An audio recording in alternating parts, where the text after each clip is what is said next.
ED কেন বলবে রাজ্য পুলিশকে? ইডি কলকাতা হাইকোর্টে গেছে সিবিআই তদন্তের জন্য, 6 মার্চ ডেট আছে। ইডি রাজ্য পুলিশকে বলবে কেন? এফআইআর তো রাজ্য পুলিশের হাতে।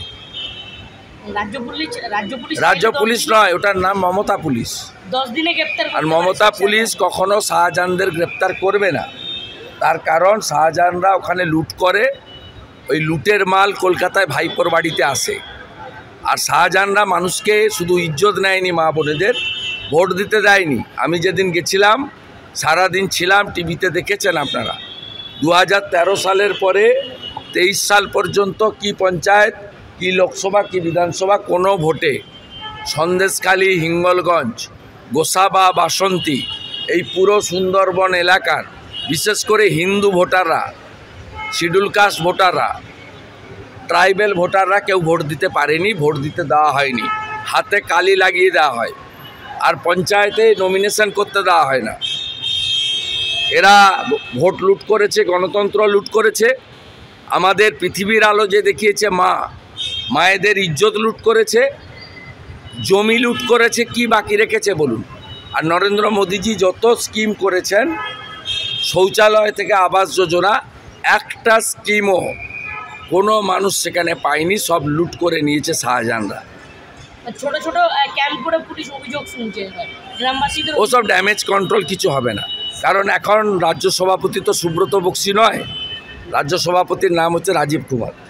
সুজিত বসু এবং পার্থ ভৌমিক ওখানে গেছিল। ওরা এমন কোনো দলের নেতা নয় যে আমাকে উত্তর দিতে হবে। আমি এই কর্মচারীদের মালিক মমতা ব্যানার্জিকে হারিয়েছি। আপনাকে বলে দিচ্ছি, 11-র আগে বলা হতো ভুলতে পারি নিজের নাম, ভুলবো না কো নন্দীগ্রাম। এখন সবাই বলছে সন্দেশখালী করবে চোর মমতার চেয়ার খালি। এই মুহূর্তে বেরমুজুর 1 নম্বর গ্রাম পঞ্চায়েত এবং ক্যামেরাম্যান অতনু কুণ্ডুকে দেখাতে বলবো, সেখানে তারা বৈঠক করতে এসেছেন যে তেভাগা শহীদ স্মৃতি বিদ্যালয় বেরমুজুর, এবং সেখানে তারা গ্রামবাসীদের সঙ্গে কথা বলবেন, পার্থ ভৌমিক এবং সুজিত বসু, এবং সেখানে প্রচুর গ্রামের মানুষ, অতনু দেখাচ্ছে ছবিটা, প্রচুর জড়ো হয়েছেন এবং কথা বলে নেব মন্ত্রী পার্থ ভৌমিকের সাথে। আজকে কি কথা বলবেন?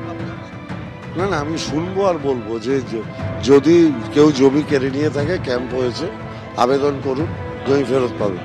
কেউ তো ভয়ে অভিযোগ জানাতে দিতে পারছে। ভাই আমরা এসছি তো, যে ভয়ে অভিযোগ আমাদের কাছে অভিযোগ করবে, আমরা পৌঁছে দেবো।